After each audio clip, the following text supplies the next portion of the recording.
Hello, you all. My name is Moinak, and I am currently doing my master's in geotechnical engineering from NIT Agartala, and I completed my bachelor's in civil engineering.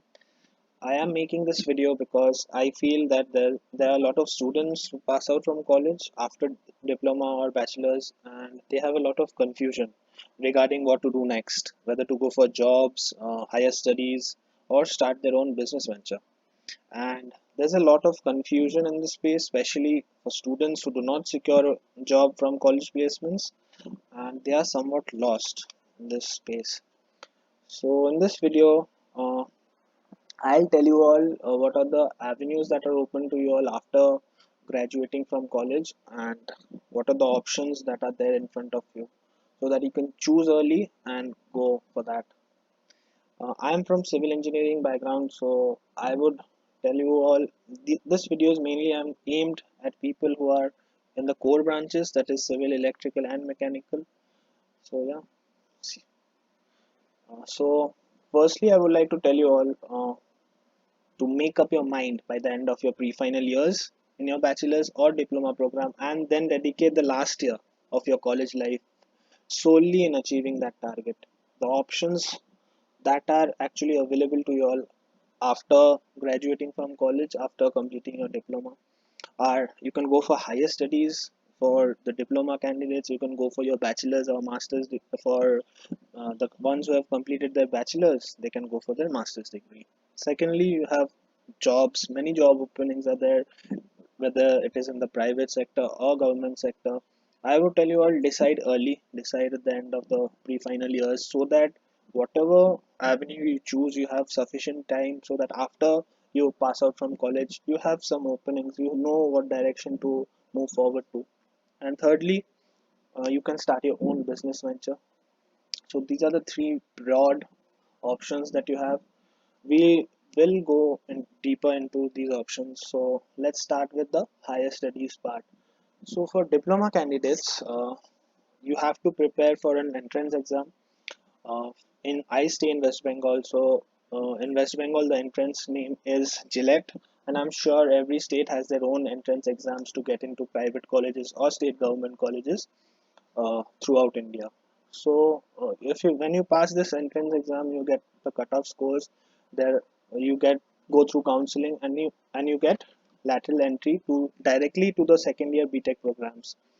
But the NITs and IITs don't have such provisions for admissions, and for diploma candidates, you have to give JEE mains and JEE advance and get into NITs and IITs.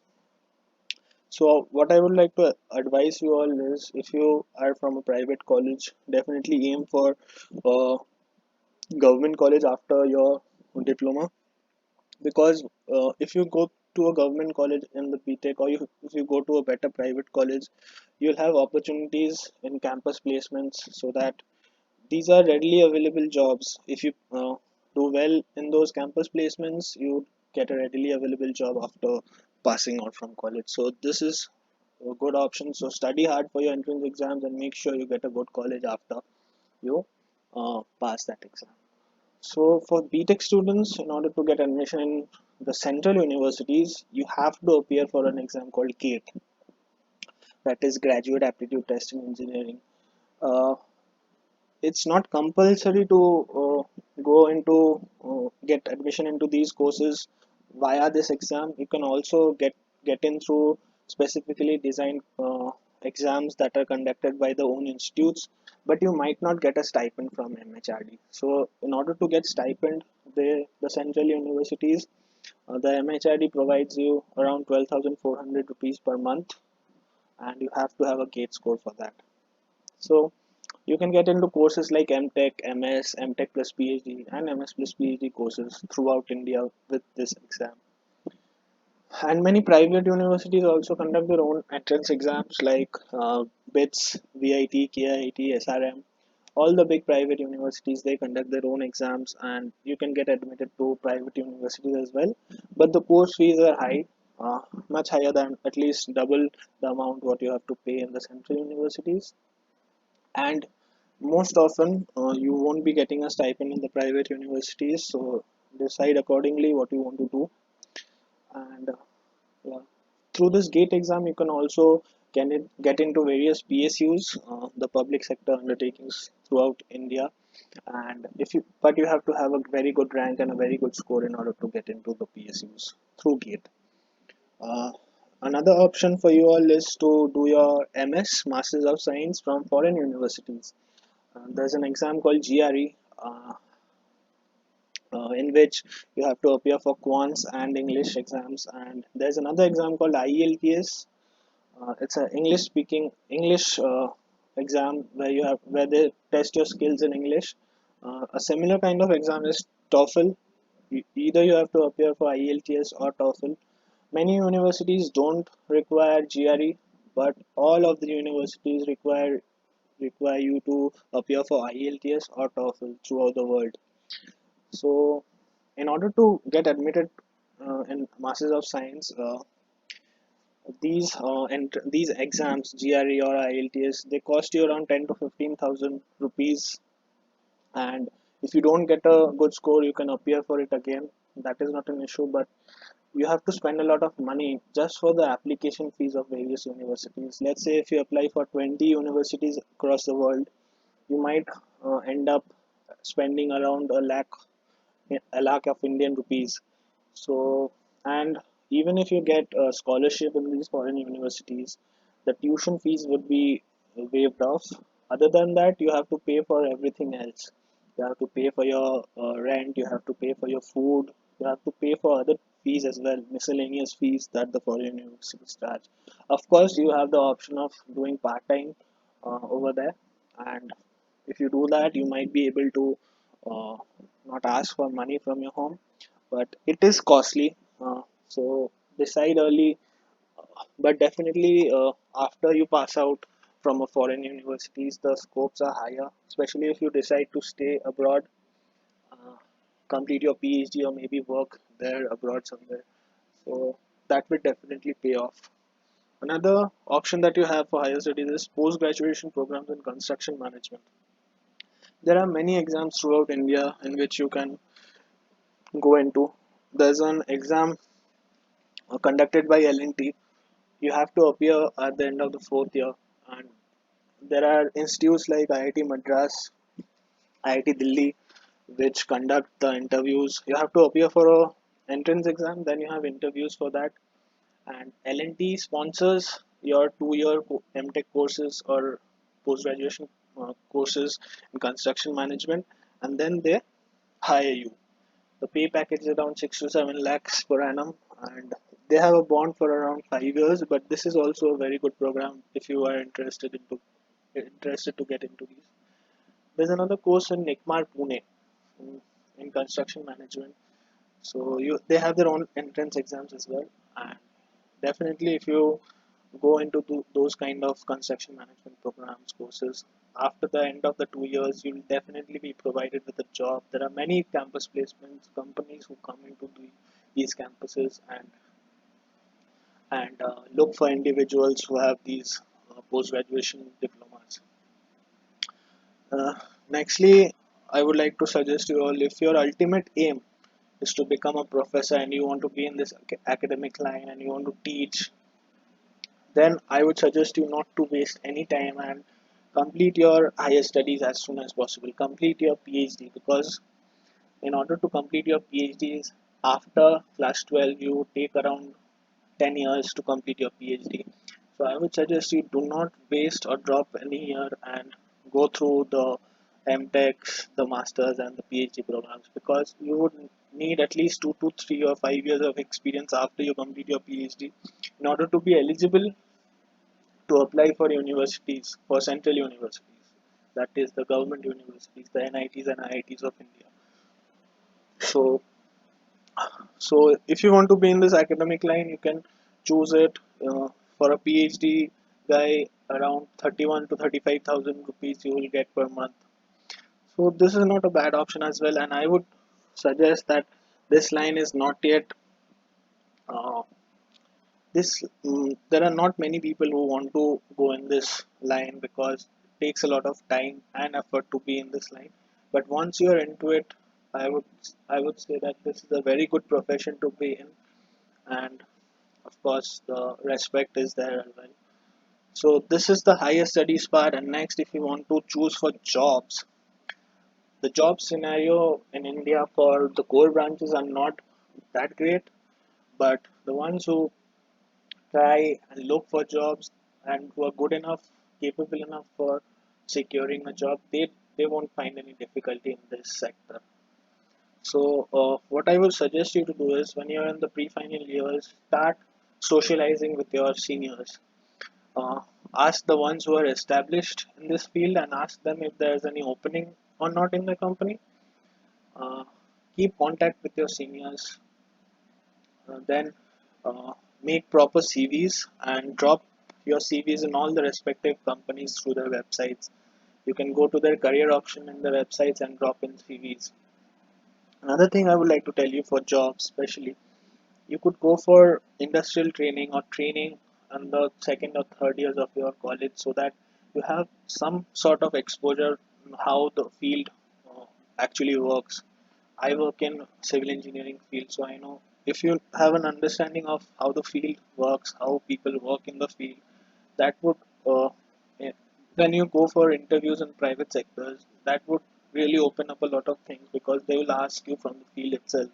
And if you undergo training, a proper training in your second or third years, then you would know what the answer of that particular question is.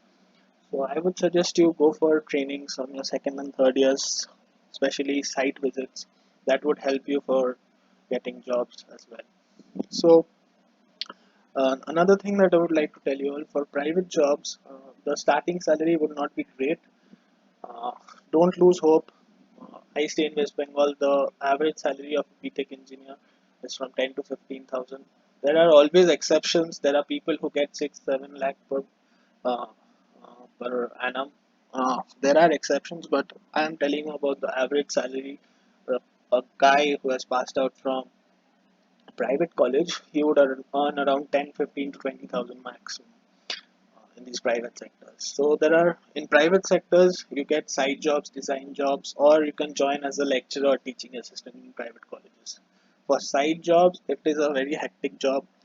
Uh, you would be taken to places, very interior places where there might not be proper accommodation or food. But I would say like side jobs. After a couple of years or after 3 4 years the salary that you would be getting would multiply many folds. So have patience, gain experience in this line, and later on in life you would be uh, this experience of yours, this 3 4 5 years whatever you have done on the side, would multiply your salary many folds. So be patient. In the starting you won't be getting as much as a salary, but in the later years of your life you would get much more salary in your hand. You can go for design jobs as well. You have to work on a computer. For civil engineers there are softwares like CAD, STAD, many more, and you get to design all the design buildings, bridges, towers, etc. This job, the money in the beginning is a little bit lesser than the side jobs, but as you grow older, as you start making your own designs, the after you gain experience, this also the salary multiplies manifold. So whatever job you choose to do, you need to have patience. Patience is the key, and the salary that you would get in the beginning it would be low, but have patience, gain the experience, and then move forward.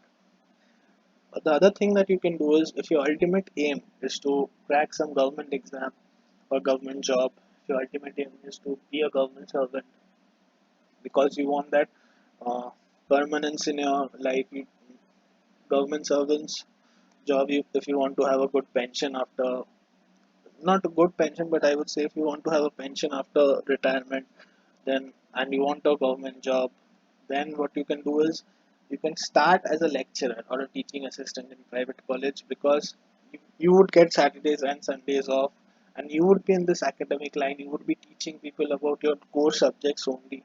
So and that would help you in the government jobs preparation as well. And you would get a holiday on Saturdays and Sundays. You can utilize that time studying for government jobs as well. And if you want to go for government jobs and you don't want to work on the private in the private companies, there are many options available for you. For a BTech engineer, IES is the biggest post that one can get. It's a Group A Government of India post.